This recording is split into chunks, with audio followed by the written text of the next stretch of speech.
ये मध्य प्रदेश घोटालों का प्रदेश बन गया है। घोषणा और घोषणा। मध्य प्रदेश में हर स्तर पर, हर मोर्चे पर जनता को ठगा गया, छला गया। घोषणा करने की इतनी तीव्र मशीन है इनके पास कि हमारे मुख्यमंत्री जी की 27,000 से ज्यादा घोषणाएं अधूरी हैं। कोई विकास के काम नहीं हो रहे। नवंबर माह में 5 राज्यों में इलेक्शन है। हम बात कर रहे हैं मध्य प्रदेश इलेक्शन की।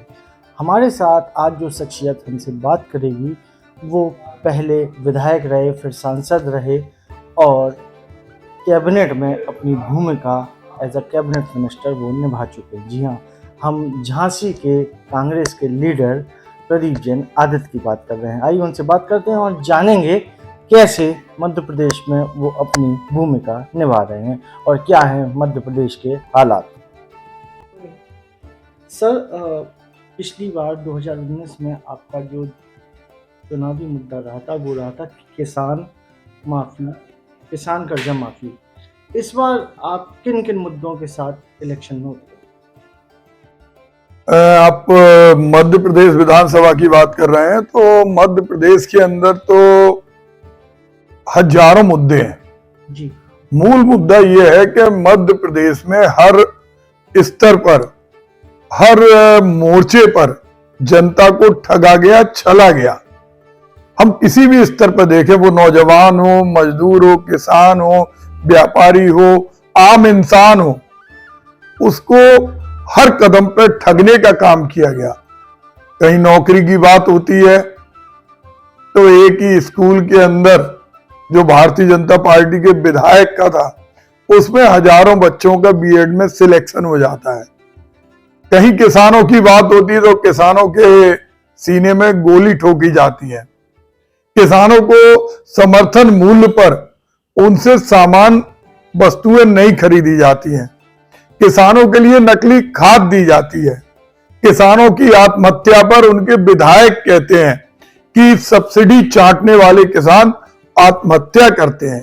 तो इनकी जो सोच है, जो विचारधारा है, वो जन विरोधी है। आज दीपावली का त्योहार आ रहा और रोजगार गारंटी योजना मनरेगा के अंदर आज मध्य प्रदेश के मजदूरों का पिछले 3 महीने से कोई भुगतान नहीं हुआ। ग्राम प्रधानों के सम्मेलन में मुख्यमंत्री जी जाते हैं और बोलते हैं, कहते हैं कि 25 लाख रुपए तक की योजना बनाने का हक ग्राम पंचायतों को है। लोकसभा को ताकत है, विधानसभा को है, लेकिन आज स्थिति यह है कि पूरा का पूरा ग्राम पंचायत के अंदर एक एक सरपंच है वो खाली बैठा है। कोई विकास के काम नहीं हो रहे। आज जिस तरह का माहौल है, चाहे खाद्यान्न घोटाला हो, पोषण घोटाला हो, आयुष्मान कार्ड के अंदर मृत लोगों के नाम पर पैसे हड़पे गए और शिक्षा के नाम पर जिस तरह का घोटाला चल रहा है, व्यापक से शुरू हुई यात्रा आज भी बंद नहीं है। ये मध्य प्रदेश घोटालों का प्रदेश बन गया है। आज भगवान शिव जो सृष्टि में मैं समझता हूं कि बहुत से बहुत बड़ा से बड़ा अधर्मी भी, जिनके नाम पर कोई भ्रष्टाचार नहीं कर सकता, लेकिन एक हवा चली और महालोक कॉरिडोर उड़कर जमीन में बिखर गया। घोषणा करने की इतनी तीव्र मशीन है इनके पास कि हमारे मुख्यमंत्री जी की 27,000 से ज्यादा घोषणाएं अधूरी हैं। मां की कोख से जन्म लेने वाला बच्चा भी आज 50,000 रुपए का कर्जदार है। धर्म एक व्यक्तिगत उपासना का अंग है। हम पूजा करते हैं, मंदिर हमारा पूरे देश के अंदर करोड़ों मंदिर हैं और राम मंदिर तो हम लोगों की आस्था का प्रतीक है, लेकिन आप लोगों को काम दीजिए। आप राम राज्य की परिकल्पना में भ्रष्टाचार से मुक्त कीजिए। आज एक गरीब किसान तहसील के चक्कर काट काट के चप्पलें घिस जाती हैं, सुसाइड कर लेता, लेकिन उसकी जमीन नहीं नपती। थाने के अंदर जाता है, रिपोर्ट नहीं होती। एनसीआरबी ने कहा है कि ऐसी जितनी आपराधिक घटनाएं, चाहे वो यौन शोषण की हो, बाल शोषण की हो और जातिवाद से संबंधित हो, किसी पे कार्रवाई यहां नहीं हुई। सिर्फ एक चीज है, घोषणा घोषणा और घोषणा। और ये बात हम नहीं कह रहे, इनके खुद के अपने मंत्री, जो केंद्र सरकार में मंत्री हैं, डॉक्टर वीरेंद्र कुमार ने एक पत्र मुख्यमंत्री जी को लिखा कि आपने यात्रा निकाली 2012 में, आपने यात्रा निकाली 2017 में, आपने यात्रा निकाली 2023 में, लेकिन वो खरगापुर का कॉलेज अभी तक नहीं बना। तो ये मैं कोई आरोप नहीं लगा रहा, ये बता रहा हूं, ये मां कहलाती है माटी। और मध्य प्रदेश से तो मेरा ऐसा रिश्ता है कि अगर मध्य प्रदेश की माटी नहीं होती तो मेरा जन्म नहीं होता। मेरी मां ने उसी माटी में जन्म लिया।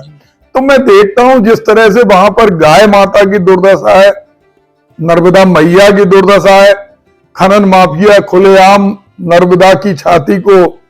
मेरे कहने का मतलब ये है कि इस बार कांग्रेस को एंटी इनकम्बेंसी का फायदा मिलने वाला है, या कांग्रेस के पास अब कुछ नई रणनीति है जिसको लेकर वो चुनावी मैदान में उतरने वाली? देखिए, एंटी इनकम्बेंसी अलग विषय है, लेकिन ये सरकार फेल हो गई, दिवालिया हो गई। पैसा नहीं है लोगों को, जब मनरेगा के मजदूरों को देने का पैसा नहीं है तो ये सरकार कैसे अपने आप को बचा के रखेगी? 30 से ज्यादा इन्होंने विधायकों के टिकट काट दिए, वो भ्रष्टाचार में लिप्त थे। आज जगह जगह जिस तरह से हम देखते हैं इनके असंतोष है, मुख्यमंत्री का कोई चेहरा इन्होंने घोषित नहीं किया।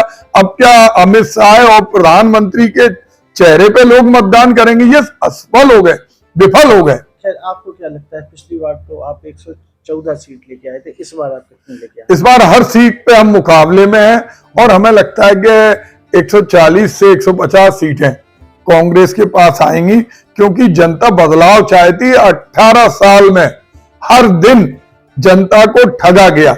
आज एक भी नौजवान को रोजगार नहीं मिला। आज किसी भी नौजवान के अंदर हम ये देखने को नहीं मिलता कि वो मुख्यमंत्री की तारीफ करे।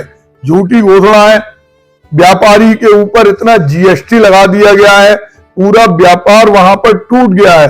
खनन माफिया, भू माफिया और शराब माफिया प्रदेश की सत्ता के इर्द गिर्द रह के पैसे कमा रहे हैं, लेकिन आम जनता, आम बेरोजगार, आम नौजवान जिसकी उम्मीदें मध्य प्रदेश से थी।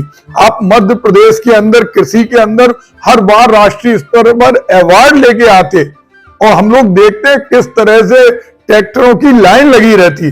समर्थन मूल्य पर खरीदने के आपके केंद्र नहीं है, आपकी उत्पादकता पहले से कम हुई है। आपने जो न्यूनतम समर्थन मूल्य है उस पर किसानों को परेशान होने दिया गया। बिचौलिए लाभ, अडानी ने 4 बड़ी मंडी मध्य प्रदेश के अंदर बनाई है और पूरे किसानों पर वो हावी हो गए। आज यही कारण है कि मध्य प्रदेश बदलाव चाहता है। मध्य प्रदेश चाहता है कि इनसे मुक्ति मिले। कांग्रेस के अंदर उन्होंने देखा किस तरह अगर गाय की समस्या थी तो छत्तीसगढ़ के अंदर 2 रुपए किलो गेहूं खरीदा। अब गाय माता कहते हैं, और गाय माता जब मर जाती तो उसे जेसीबी से उठा के गड्ढे में दफना देते। अरे माँ का तो हमेशा अग्नि में समर्पित किया जाता है। आप गाय के नाम पर, गंगा के नाम पर, नर्मदा मैया के नाम पर आप जिस तरह का भ्रष्टाचार कर रहे हैं, ये पाप की लपट है, इनको पूरी तरह से जलाकर खत्म कर देंगे। सर, आप कह रहे हैं कि हम 140 से 150 की सीटें आपकी इस बार आने वाली है मध्य प्रदेश में। वहीं अगर देखें सागर सीट की बात करें, शैलेंद्र जैन के खिलाफ आपने उन्हीं की बहू निधि जैन को इस चुनावी मैदान में उतारा है, तो क्या हम ये देख रहे हैं कि वरिष्ठ के बनाम युवाओं को इस बार आप ज्यादा वरीयता दे रहे हैं? देखिए, युवाओं पर हमारा बहुत फोकस है और हमने नए बहुत सारे उम्मीदवार उतारे हैं। हमारे 75 से ज्यादा नए चेहरे हैं, क्योंकि नई ऊर्जा में नई उमंग होती है और अपने लोकतंत्र को जीवंत रखने की एक ताकत होती है। और मैं ये कहूंगा कि जो आप सागर की बात कर रहे हैं, सागर में हमारी जो प्रत्याशी हैं, पढ़ी लिखी हैं, विकास का सपना उनके मन में है, वो किसी के खिलाफ नहीं उतरी हैं। वो लोकतंत्र में सागर का विकास करने के मुद्दे पर खड़ी हुई हैं। उनके सामने कौन है, ये भारतीय जनता पार्टी को सोचना चाहिए। अच्छा, हम बात करें उस बुंदेलखंड की जो एमपी में आती है, 22% एससी पूरा वोट बैंक है, और वर्गों के साथ साथ इस वर्ग को साधने की आपकी क्या रणनीति? देखिए, जिस तरह से 22% जो एससी वोट है, उसके तो चेहरे पे पेशाब करने का काम इन्होंने किया। इनके विधायक के प्रतिनिधि ने खड़े आम, और कहने में भी मुझे शर्म आती है, और उससे बड़ा शर्मनाक बात यह है कि मुख्यमंत्री जी किसी और के पैर धो रहे। अरे पैर धोने का नहीं, अपनी सोच बदलिए। आज जिस तरह से आदिवासी और दलित को कुचला जा रहा, कहीं ट्रैक्टर से कुचल दिया जाता, कहीं अधिकारी उनके सुनते नहीं है, वो आग की लपटों में आ जाते। तो आज मध्य प्रदेश के अंदर वो वोट बैंक, क्या सारे वोट बैंक एक ही उनके मन में है कि हमें इस सरकार से मुक्ति मिले। आज कितनी इन्वेस्टर मीट कराई इन्होंने, हर बार एक आता था कि ये लगेगा ये लगेगा। कौन से उद्योग स्थापित हुए, कितना पैसा खर्च किया? ये पैसा किसी के घर का नहीं है, किसी पार्टी का नहीं है, ये गरीब जनता की खून पसीने की गाड़ी कमाई का पैसा है। और उस पर आपने इन्वेस्ट करके विदेश गए, यहां गए वहां गए, लेकिन क्या मिला? आज छोटी से छोटी समस्या के लिए भी, अब छतरपुर जैसा जिला है, वहां पर जो सरकारी हॉस्पिटल है, उस हॉस्पिटल में नील गाय से 4 दिन पहले 18 साल हो गए शिवराज सिंह को, केंद्र में भी 10 साल हो गए। वो मरीज जो नील गाय से टकराया, उसकी जान के लाले पड़ गए। केवल हड्डी का डॉक्टर छतरपुर में है, भिंड में, अधिकांश जिलों में कोई न्यूरो सर्जन नहीं है, कोई चिकित्सालय की सुविधा नहीं है। घोषणा कर दी आपने जिला बनाएंगे, आपने मेडिकल कॉलेज बनाएंगे, आपने डॉक्टरों की नियुक्ति क्यों नहीं की? आप नहीं समझते कि जब रोड है, एक्सीडेंट होंगे, आप पशुओं को रोक नहीं पा रहे। एक तरफ अन्न पशु के नाम पर आप जगह जगह भाषण दे रहे, दूसरी तरफ उससे लोग काल कलवित हो रहे। तो ऐसे में जो स्थिति है, वो स्थिति यही है कि 18 साल का इन्हें हिसाब देना चाहिए। इन्होंने अपने नेताओं का विकास किया, अपनी पार्टी का विकास किया, और ये विकास असहनीय है। आपने बात की छतरपुर की, अभी कुछ ही दिन पहले छतरपुर में पंजाब के मुख्यमंत्री भगवंत मान जी ने वहां रोड शो किया। क्या आपको लगता है आप कुछ कांग्रेस के आंकड़े को बिगाड़ेगी? नहीं नहीं नहीं नहीं, उनकी पार्टी है, वो अपने पार्टी में वोट बढ़ाने के लिए प्रयास कर रहे हैं। लोकतंत्र में करना चाहिए, लेकिन वो कहीं भी मुकाबले में नहीं है। सीधा मुकाबला कांग्रेस का भारतीय जनता पार्टी से, और भारतीय जनता पार्टी भी मुकाबले से बाहर है। तो ये थे प्रदीप जी, जिन्होंने कहा कि भारतीय जनता पार्टी मुकाबले से बाहर है। वो दावा कर रहे हैं कि 140 से 150 के बीच में उनकी सीटें आएंगी। नमस्कार, मैं वैभव सिंह और आप देख रहे थे बुंदेलखंड कनेक्शन।